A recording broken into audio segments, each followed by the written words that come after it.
Theater 5 presents Finders Can Be Losers.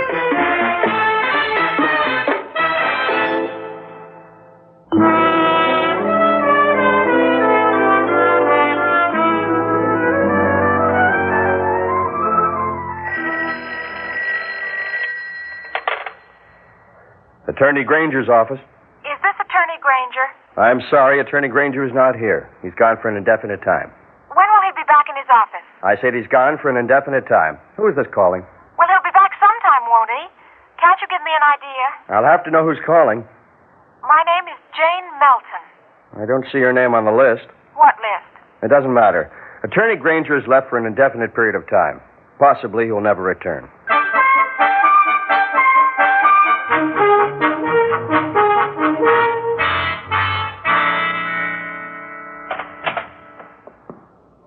What can I do for you, miss? I'm Jane Melton. I talked to you on the phone last week. There have been a lot of phone calls. Did I tell you to come in? No, but I thought I'd come in anyway. Has Mr. Granger returned? Mr. Granger is away for an indefinite... Yes, I know. You told me that on the phone. I'd like an appointment with him, please. Miss Melton, I've told you that Mr. Granger is accepting no appointments. That isn't exactly what you told me. You said that he's away somewhere. Indefinitely. Yes. But now you say he's accepting no appointments. That means he's not away, is it? Miss, I'm not going to argue with you. Whether Mr. Granger is away or not, he's not going to see you. Because my name's not on the list? What list? Well, you wouldn't tell me what list, so I don't know. Look, Mr. What's your name? That doesn't matter. All right. I'm sure that you're in touch with Mr. Granger all the time, and I want to give him a message. I'll take the message, but I'm not in touch with him all the time. Oh, I think you are. And I want you to tell him that Jane Melton wants to see him. Jane Melton. All right. I'll leave the name, and he'll doubtless see it when he returns from outer Mongolia. Very funny. There's more to the message. You're to tell him that Jane Melton is 20 years old. Tell him that Jane Melton may not be her real name. Tell him that this Jane Melton, or whatever her name may be, lives in Spring City. I have it all down. Get word to him right away, please. It might help if I might know the nature of your business. Mr. Granger is a lawyer. Don't you assume that perhaps I have some legal case for him? What's so funny? You know what kind of a lawyer Mr. Granger is, don't you? In the past month, I've learned what kind of a lawyer he is. I've read everything I could about Mr. Granger. Well, then, do you expect him to be interested in your accident case or boundary suit or whatever it is? I expect him to be interested in Jane Melton. The only people he's interested in seeing are the ones whose names are on the list I told you about. You mean the list you didn't tell me about? Have it your way. Are all the people on that list gangsters? Gangsters? I thought you knew what kind of a lawyer Mr. Granger was. A gangster's lawyer. Miss Melton, this isn't the 20s. Mr. Granger is a corporation lawyer. Or was before he went away for an indefinite stay. By corporation, you mean syndicate, don't you? Well, at any rate, I mean big business. Very big business. His clients for the past 20 years have all been business establishments. Illegal businesses. Well, this is the kind of thing I have no authority to discuss with casual strangers who walk in here. I still want to see him. All right. Jane Melton. Or maybe that isn't a real name. 20 years old, lives in Spring City. Have I got it right? Right. All right, Miss Melton. If he ever gets back from Tierra del Fuego, I'll tell him.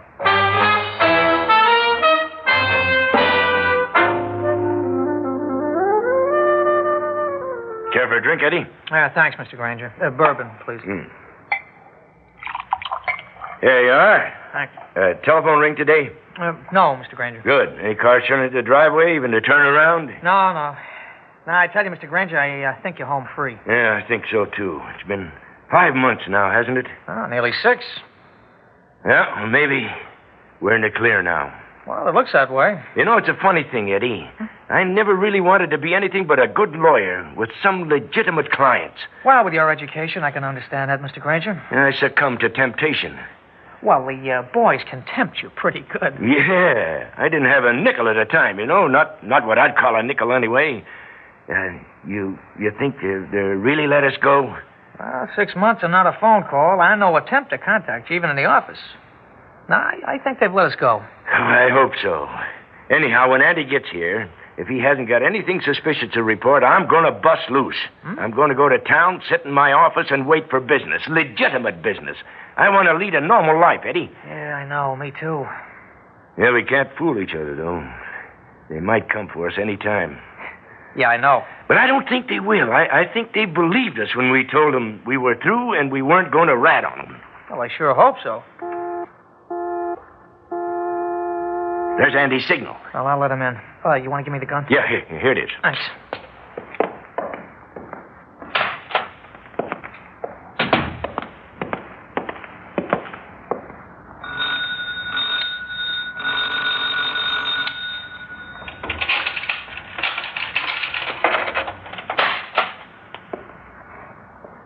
Hi, Eddie.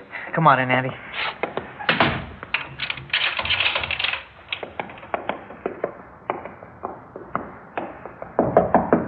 It's okay, Mr. Granger. It's Andy.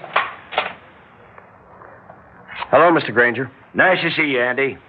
Here's your drink. Thanks. Look, I'll go keep my eye on the driveway. Well, Andy? It's looking safer and safer.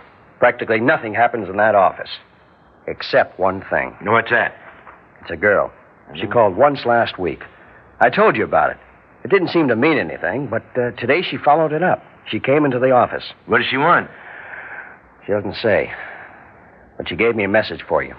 Wait a minute, here it is. I'm to tell you her name is Jane Melton. Melton? Why? Does that name mean something? No, of course not. Now, what else did she say? Well, she said her name was Jane Melton, but maybe it wasn't Jane Melton. She said she's 20 years old and lives in Spring City. Does this girl's message mean anything to you? Not a thing, Andy.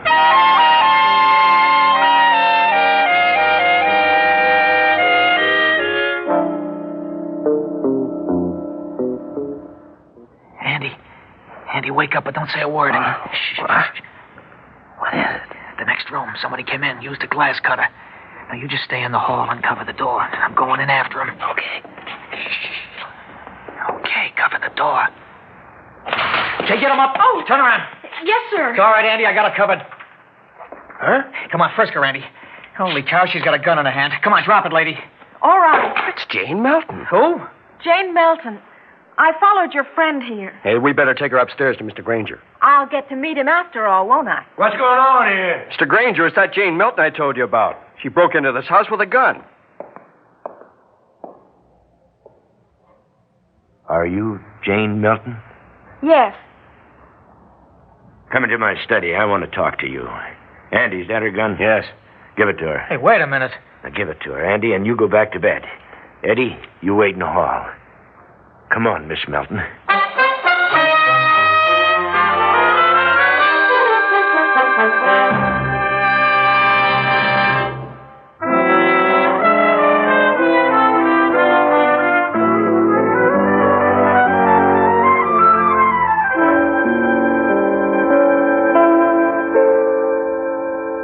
Come in, Miss Melton. Thank you. Andy was telling me about you tonight. He gave you my message? You're pointing that gun at me. I know. Why? Did that man give you my message? Yes. In full? I'm sure he gave it to me in full. He's very efficient. Your name is Jane Melton, but it may be something else. You live in Spring City and you're 20 years old. That's right. And what did that message mean to you, Mr. Granger? Should it have meant something to me? Don't spar with me. I do have this gun. Your message didn't mean a thing to me. Let's put it another way.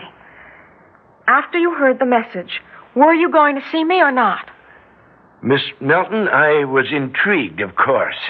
The message was so cryptic, but I wasn't going to see you. I was curious, but I wasn't going to satisfy my curiosity. Why not? Because I've been involved with certain clients over the past 20 years. Gangsters. It's an old-fashioned term, but let it pass. I have been involved with these men, and some of them may, for one reason or another, have wanted, well, they may have wanted someone to be alone with me in a room like this with a gun in their hand. If that's what you're afraid of, why did you give the gun back to me? Because I'm a fatalist. And since you were here, I decided I might as well indulge my curiosity. Now, what did that strange message of yours mean?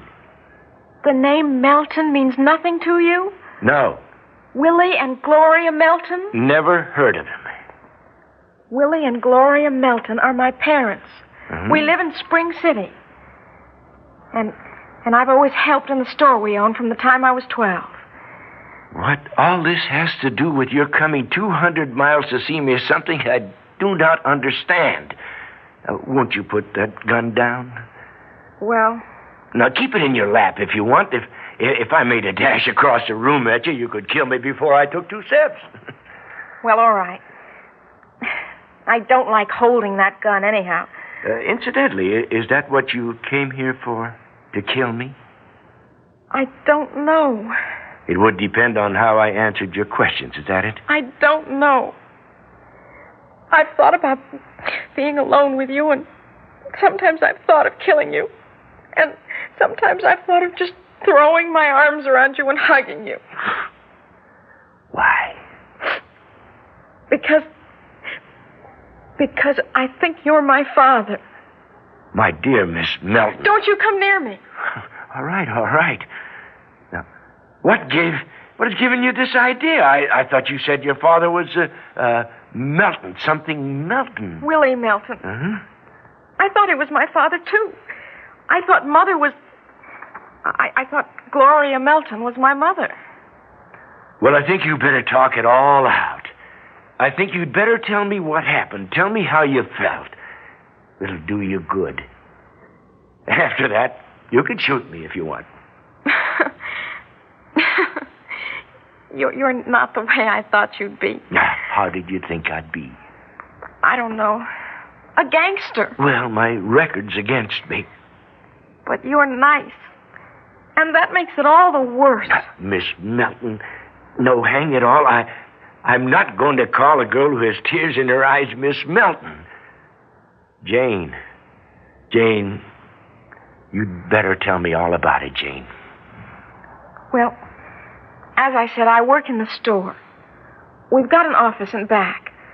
I keep the books, among other things. And there's a safe in the office. But my father, Willie, Willie's the only one who knows the combination. But one day I relieved him, and he was in a hurry to keep a dentist's appointment, so he rushed right out, and when I went into the back room, I found the safe open. There was an envelope on the desk. An envelope full of papers. And I didn't know where to put it. So I looked inside. And you found something that told you these weren't your parents. Adoption papers. And they never told me. I was adopted when I was a little girl, and they never told me.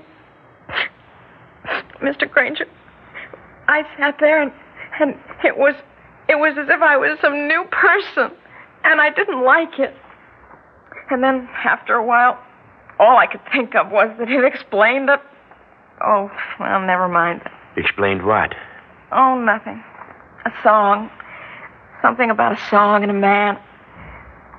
But, Mr. Granger, I looked through that envelope. There were other papers there. One of them just had your name and address on it. An old address. Melton. I didn't feel there could be any reason for your name being in that envelope unless you were my father. Or unless, as a lawyer, I arranged the adoption. No. All the information about that was in the other papers. Mr. Granger, why was your name in that envelope? I have no idea. I do remember that long ago, when I was young and had virtually no clients, I arranged for the sale of some store or other in Spring City. Now maybe to Mr. and Mrs. Melton. I can't remember. But that would explain it. It wouldn't explain your name being in that particular envelope.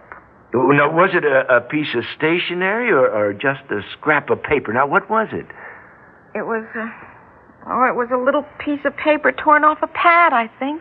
Then it's slipped in that envelope by accident. It dates from about the same time as the adoption. I'll never know, though, will I? Why don't you ask your parents? I've left them. What? I've left them. I just left the house that very night. I had a little money. I found out where you had an office. I got a job. And I've lived for just one thing, to have you explain this. You mean the Meltons don't know where you are? No. I couldn't face them when I found out how they'd lied. Jane. Jane, do you love him? Until that day? Why do you love him? Because they were my parents. Because they gave you their love, isn't that right? Yes. All those years of love, and you wanted to wipe it out and bring heavy sorrow on them? I had to find my own father. Look, Jane. Jane, I'm going to tell you the truth. You see, I never had a daughter or a son. And if I did have, I don't think that however much I might want to have her or him with me, that I, a gangster, if that's what you called me, I don't think that I would be as good a parent as either of the two people who worked for the girl, fed her, clothed her, and loved her all these years. Now, look, Jane. Yes. I am not your father. I never was your father. But whoever your father is, now, do you think it's wise to find him? I don't know. Jane, you want to give me that gun now? Here. Now, tell me about Willie and Gloria. It's funny. I was going to say they lied to me. That's what I've been telling myself for so long. But they're wonderful, really. What are you going to do, Jane? Go home to them. All right. You have a car? Yes. Fine. You'll find Eddie waiting there in the hall for you. He'll take you to your car. What's that you're humming? It's the strangest thing. I suppose I must have been 3.5 when I was adopted. And I've always had this memory of singing, and a tall man singing back to me. And I never knew what we were singing until... Until now? My daddy is tall, he is 5 feet at least. My daring old daddy is strong as a beast. If daddy could cook, oh, he'd cook a great feast. My daddy is remarkable. Your father must have made that up. Yes. And then there was something he sang. Oh, I've taken up too much of your time. Mr. Granger, I want to apologize. And thank you. Nothing at all, Jane. Goodbye. Goodbye, Mr. Granger.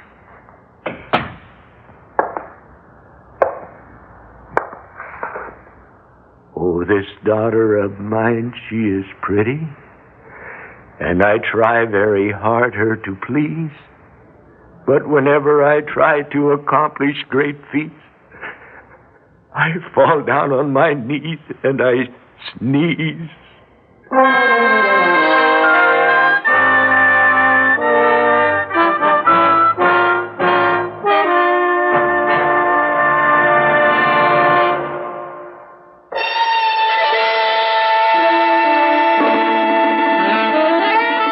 Theater 5 has presented Finders Can Be Losers, written by Robert Senadella and directed by Ted Bell. In the cast, Jackie Grimes, Harry Belliver, Jimsy Summers, and Gar Wood. Audio engineer Marty Folia. Sound technician Ed Blaney. Script editor Jack C. Wilson. Original music by Alexander Vlastotsenko. Orchestra under the direction of Glenn Osser. Executive producer for Theater 5, Edward A. Byron. We invite your comments. Write to Theater 5, New York 23, New York. This is Fred Foy speaking.